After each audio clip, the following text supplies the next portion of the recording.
Welcome to Legends in Leadership, brought to you by ISF and the Carrington Group. Legends in Leadership is an inspirational podcast featuring the stories of leaders who are making a difference.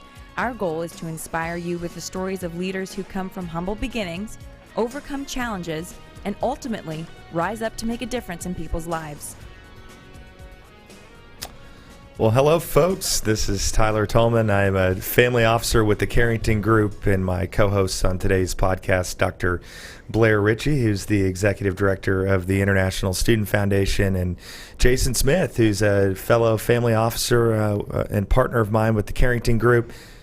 Gentlemen, episode number 40 today. Wow. Can you believe it? I can. Flies by. Yeah. And awesome. I got to tell you, I'm biased, but I don't think we could be any luckier to have a better guest for our 40th episode. So I'm excited about that. But before we dive into the show today, we like to kick off each week with a little bit of leadership trivia. We are fascinated by the stories of leaders who, like us, come from humble beginnings and then rise up as a leader to make a difference in people's lives. So, Dr. Blair, what do you have teed up for us today in episode number 40? Well, the good news is there's an endless supply of trivia out there. Yeah. And and today's is very fitting. So let me get on with it. The legendary leader today lived a remarkable life and has influenced millions around the world, not so much to do great things, but to do small things with great love. She was born in Macedonia to a Kosovan Albanian family. Her mother instilled a generosity in her, telling her never to eat a single mouthful unless you are sharing it with others. A devoted follower of Christ, she became a missionary to India, where she began as a teacher.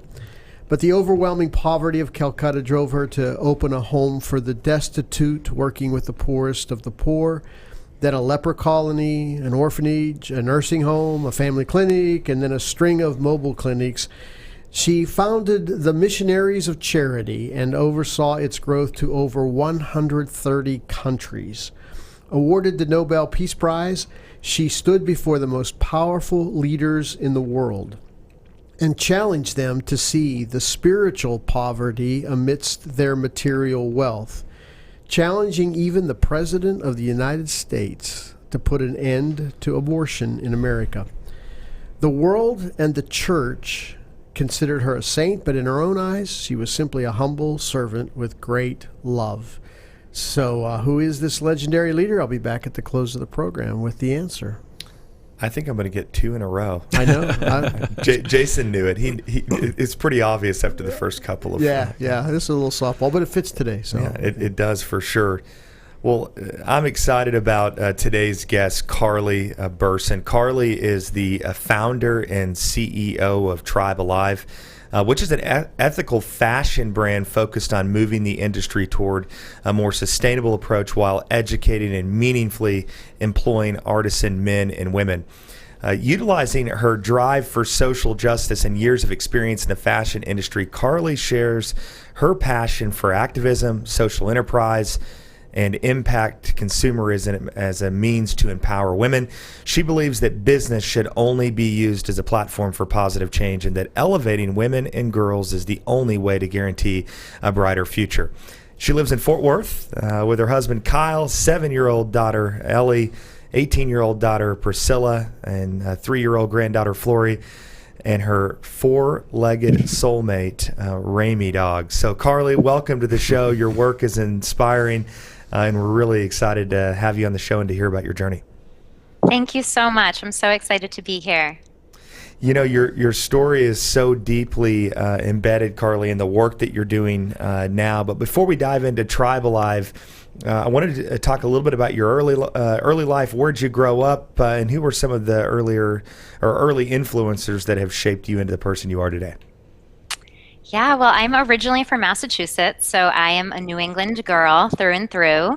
I come from a family of just really strong, powerful women. My dad has 3 sisters. My mom has 3 sisters. And I grew up just surrounded by women that I was constantly inspired by. They are all servants, they're selfless, they're loving, they're inclusive. So I think really my family and like the nucleus of how I grew up, specifically the women I grew up around, definitely inspired me to kind of move forth and do what I do now for a living, and to, just be inspired by the rise of women. That's fantastic. So, what are 2 or 3 nuggets that you feel like early on in your childhood that has kind of led you to doing what the things that you're doing today? I mean, you've got this deep story that we're going to get into, but what are some things that these strong women you feel like taught you that have really propelled you to become the leader you are today? I think my grandmother, my mother's mom, is a huge influence. Has always been a huge influence in my life, and she raised 4 girls on her own and worked multiple jobs, and still needed to rely on government assistance even though she was working 12, 14 hours a day. But she still managed to be just this incredible mother and this incredible role model, and raised 4 amazing women. And I'm just always so inspired by the selflessness that she had to show every day to be a mother, to be a woman in the world that she existed in, to kind of overcome some of the challenges in her own life. And still she persevered. And she's just always been probably the biggest motivation and inspiration, and who I hope is looking down on me and is proud of what I'm doing with my life now.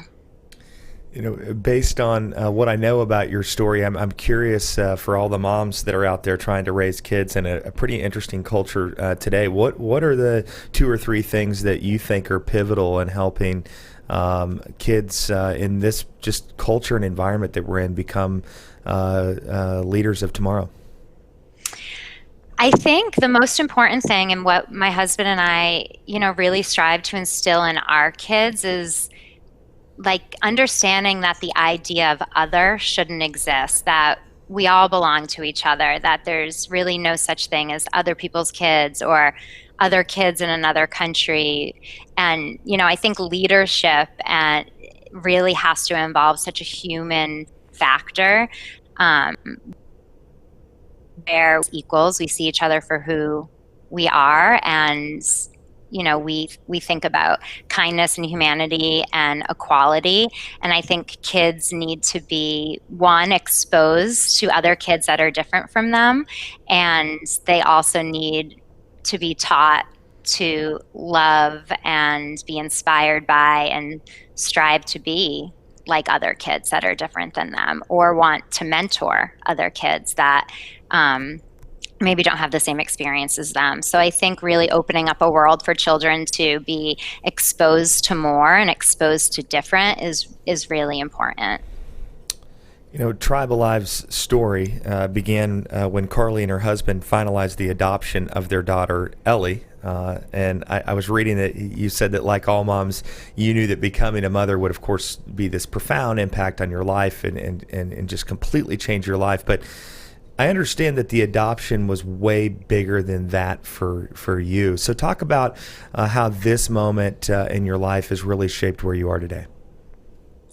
Yeah, I think, it's true. The adoption of my daughter, Ellie, changed everything for me professionally, personally, and was really the pivotal moment in my life. The way that I had viewed adoption was an opportunity to provide a child with a different life and a home and love and permanency. And after adopting my daughter, what I really came to recognize was the other side of the story, which is the birth mother and the birth father side of the story, and the tragedy of child relinquishment. My daughter's story, she's originally from Ethiopia, and she was born to a birth mother who is very young, very poor, and HIV positive. And the reality of most adoptions is that orphans and a lot of children in the world, it's not that they're not wanted and they're not loved. It's poverty, and it's the lack of access to healthcare, the lack of access to opportunity for women all over the world that forces them to give up their children. And even though I wouldn't trade any of my kids, who none of them I gave birth to, for anything in the world, what I realized was I wouldn't be honoring them and their stories and their birth parent stories if I didn't become a part of solving the root cause of child relinquishment, which is really the economic insecurity for women all over the world. So after adopting Ellie, I came home and found myself back in my fashion career, quite frankly, an industry that causes poverty in many parts of the world for women, and realized that I couldn't move forward in the same way and still honor my daughter and honor her story and honor that I knew better, that I had learned something, and that I looked at adoption in a completely different light. I know, Dr. Blair, we can relate to that at the International Student Foundation with kids with so many different types of stories. What have you seen? I'm just curious, as we kind of segue, as the challenges that we hear from kids around the world, and those even here domestically from an adoption standpoint. Well, you know, every child wants to love their parents. Every child wants to have a home where, you know, it's the basic needs are being met: security and safety and love, and we're all born with that. And when that just blows up on you, or for whatever reason, here in America, it's often abuse, drugs, whatever, things that cause families to break up and children to end up in a state system or a foster care system. Around the world, as Carly mentioned, the challenge of poverty continues to leave these children very, very vulnerable, and as a result, kids, you know, grow up with just a lot of insecurity and trust issues, and looking for places where they can just, you know, become part of a family. That's that basic need that we all have. What I admire, Carly, about what you've done is instead of putting your head in the sand and pretending that there wasn't a root problem that caused that, you went after that root cause. Talk a little bit about how hard that has to be in terms of really dealing with some systemic issues that are really big and hard to challenge, hard to solve.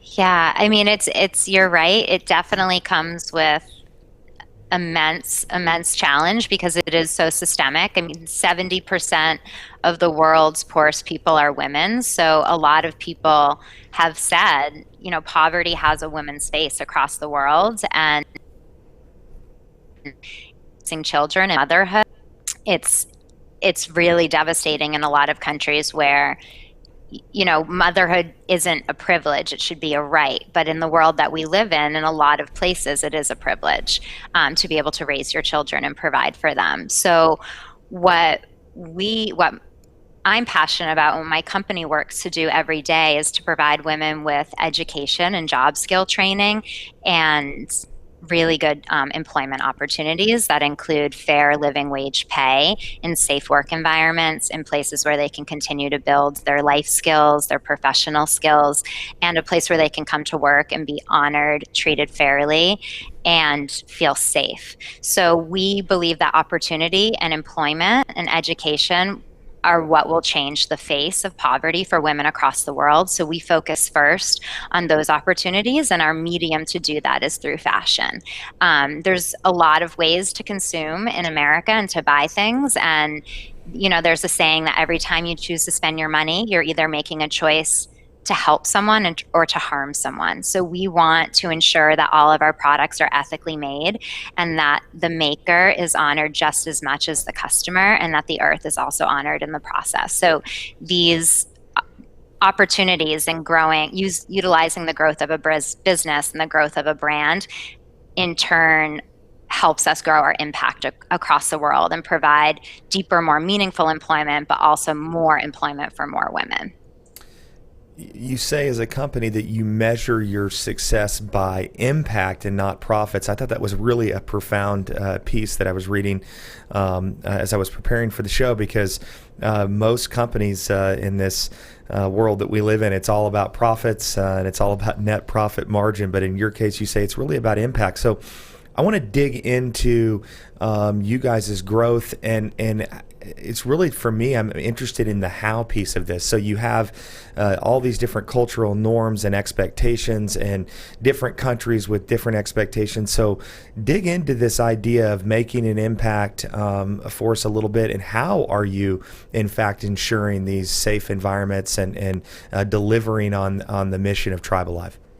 Yeah, that's a really great question. I mean, we're very involved in all of the countries that we work in, and partner with a lot of different artisan co-ops or nonprofits on the ground in the countries that we do work in. And I travel quite a bit to visit with our artisan partners. I'm on Skype calls day and night all across the world with different production managers that are on the ground. So for us, the core of our business and what we're most proud of having built over the last 5 years are relationships with artisans. And that, these women started off as strangers and then turned into employees, and now some of them are my closest friends in the world.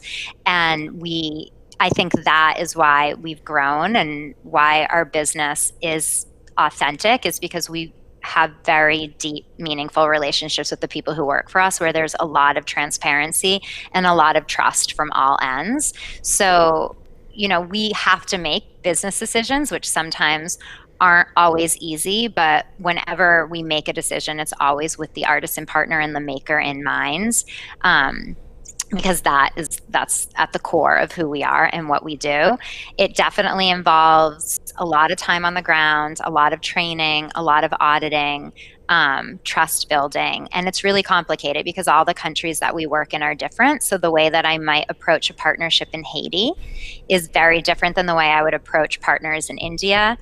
And then again, different the way that we would approach the indigenous communities that we work with in Guatemala. So learning cultural norms and being open to changing communication style and aligning with different cultures and understanding things that maybe don't make sense to me, but make sense to the country that we're working in, or the cultural background of where we're working in, always kind of leads us and guides us in some of our decision making, because it's such an important piece when it comes to just being a global citizen and running a global company, that if we are going to be true world partners, we're going to, keep those cultural norms in mind and implement them into our processes.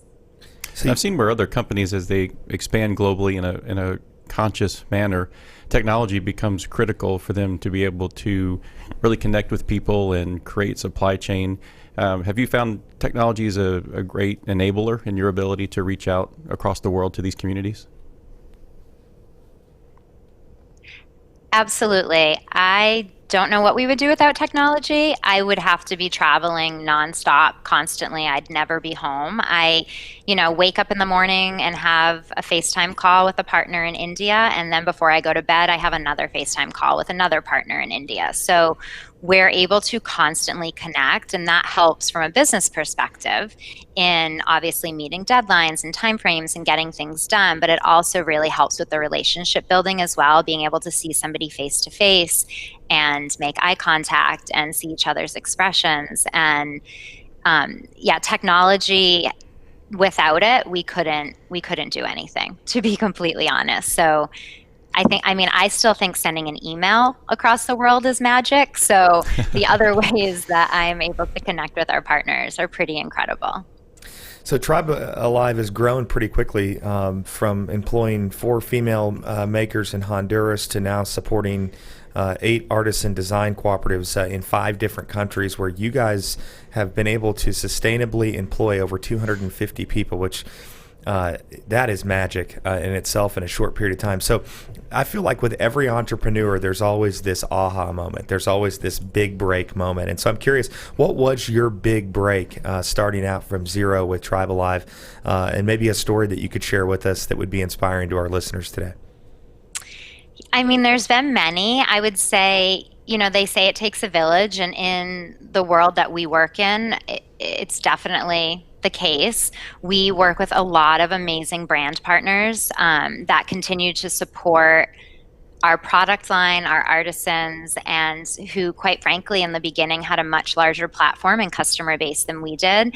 And in the early years, provided us with just amazing orders and support and consistency in production that we were able to grow our teams and focus on training and really rely on a few other really key companies to support us, and just continue to place purchase orders so we could keep people working and focus on what was important, which was growing our artisan teams and not have to focus only on sales and marketing. In the early stages when I started Tribe Alive, I thought it would be more of a side project, and I'm really connected to Honduras. My family lives there, and I have a lot of history there, and I just wanted to employ these 5 women that I knew in Honduras through jewelry making. And if I could just keep them working at the time, that seems like that would be my goal.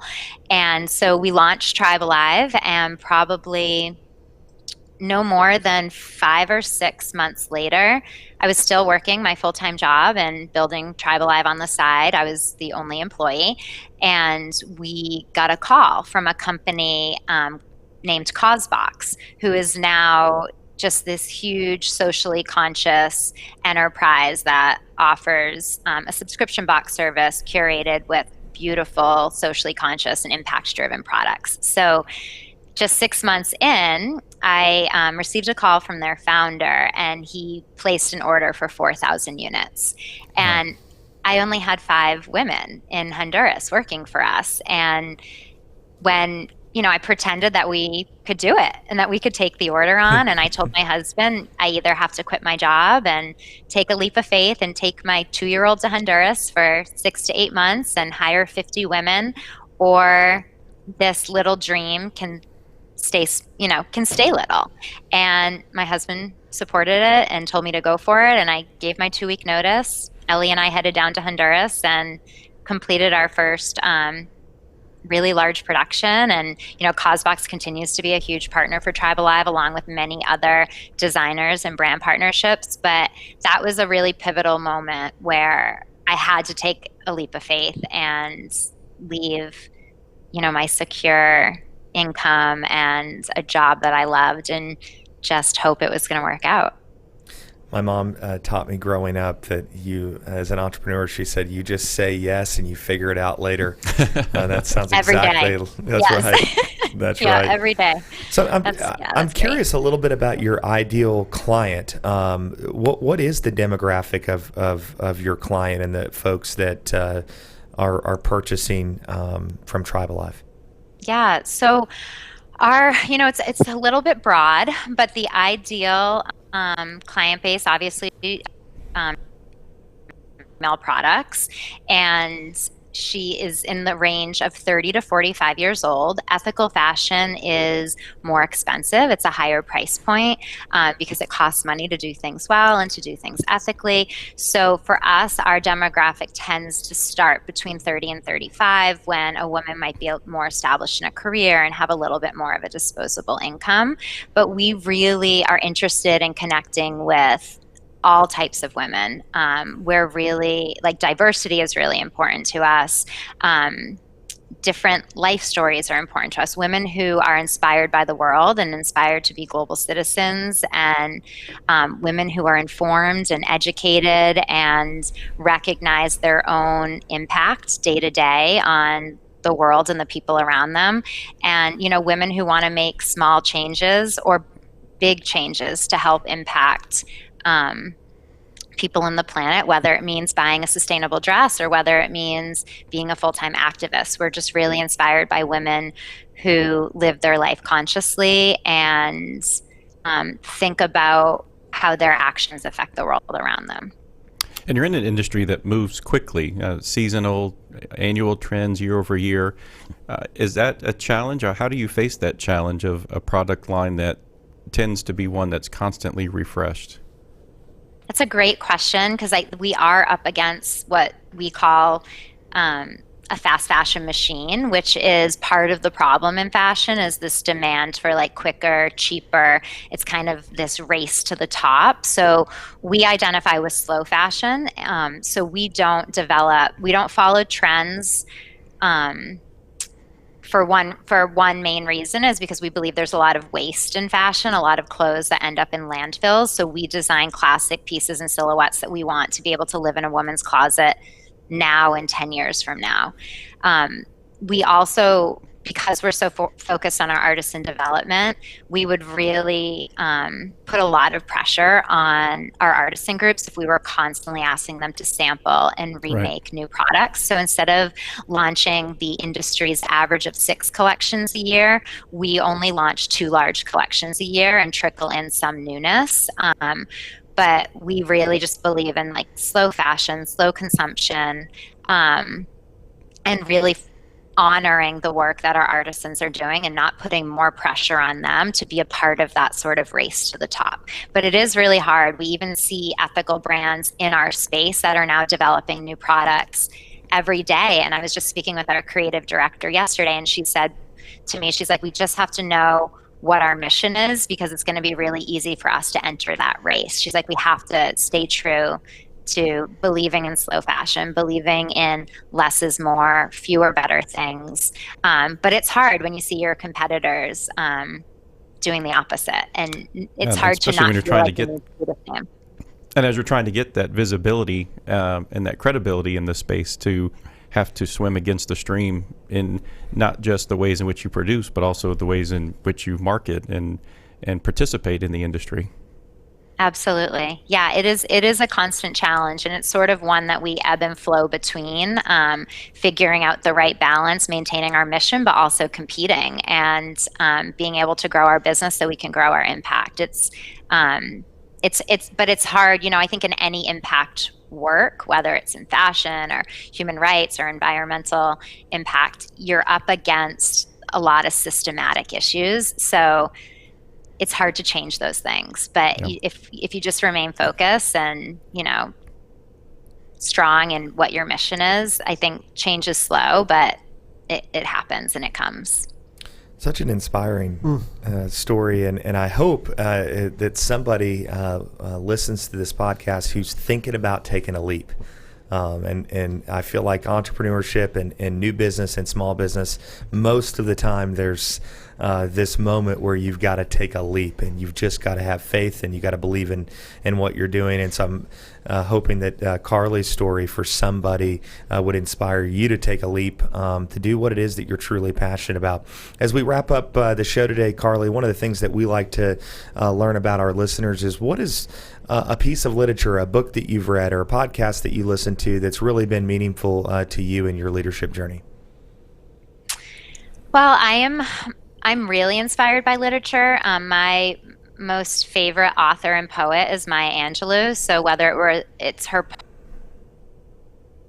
poem fiction or her autobiography, everything she did as a woman and as a leader and as a mentor is really inspiring to me. There's just something very human about her, and very raw and authentic. And she just always led with just grace and love and kindness and so much awareness of the world around her. So I mean, I could read anything that she's written over and over again. I think it was such a great loss for her to not be here anymore, because I think the world just needs voices like hers, especially women. I think she was a really strong woman that still to this day encourages a lot of women to rise to what their potential is. Carly, that was a great answer, and we lost the audio right at the beginning, and so can you tell us who it is that you're speaking of? Oh, I'm so sorry. It's Maya Angelou. Oh, okay. Oh, yeah. Great. Well, Carly, it's been great having you on the podcast today. Hope you had fun. We sure did, and just can't thank you enough for taking time out of what I know is a really busy schedule to share a little bit of your story and your journey. And it's inspiring. If you're not inspired listening to this today, I'm not sure how to inspire you. So thanks for being with us. Thank you so much. I really appreciate it. It was great being here. You bet. I'm going to give Carly a chance at our trivia answer before Blair gives it to us. So do you know who it is? Mother Teresa. Awesome. Wow, fantastic. Yeah, and her idea of doing small things with great love was what caught my eye and why I chose it for today, because sometimes it's the small things that done with great love that have impact, and we must never undersell that. One other Teresa quote. Can I give one more? Yeah. She was asked at her Nobel Prize ceremony, what can we do to promote world peace? And, her answer was, go home and love your family. Yeah. Go home and love your family. Take notes on that today, folks. A quick plug, too, for ISF. Believe it or not, we're honing in on the 60-day mark here for the annual gala. This will be our 11th annual International Student Foundation Gala. It will be back at the Below Mansion on November the 2nd. Tickets are available on the website for ISF at isfsite.org. That's isfsite.org. It's going to be a pretty special night, Blair. I know we've got some surprises in line.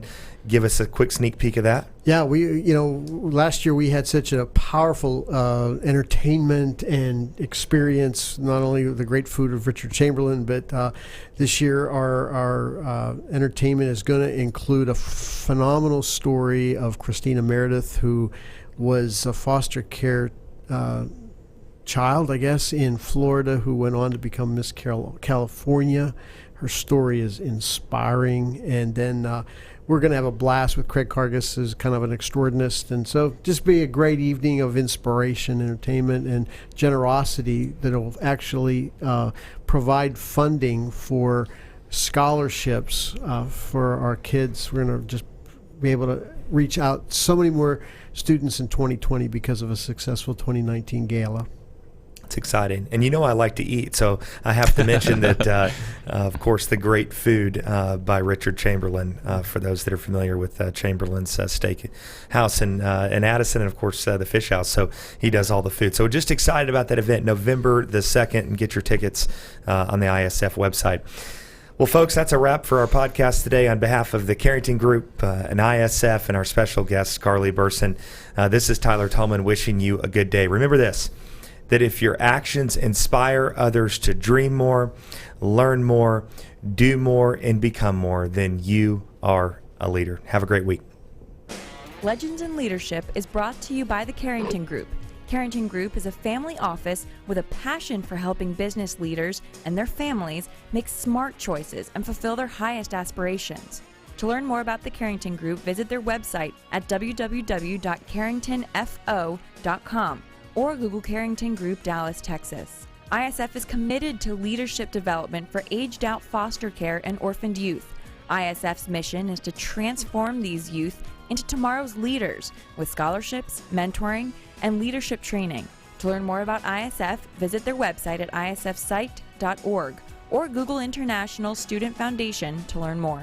Securities offered through Regulus Advisors, LLC, member FINRA/SIPC. Investment advisory services offered through Regal Investment Advisors, LLC, an SEC-registered investment advisor. Regulus Advisors and Regal Investment Advisors are affiliated entities. Carrington Group and this broadcast are independent of Regulus Advisors and Regal Investment Advisors.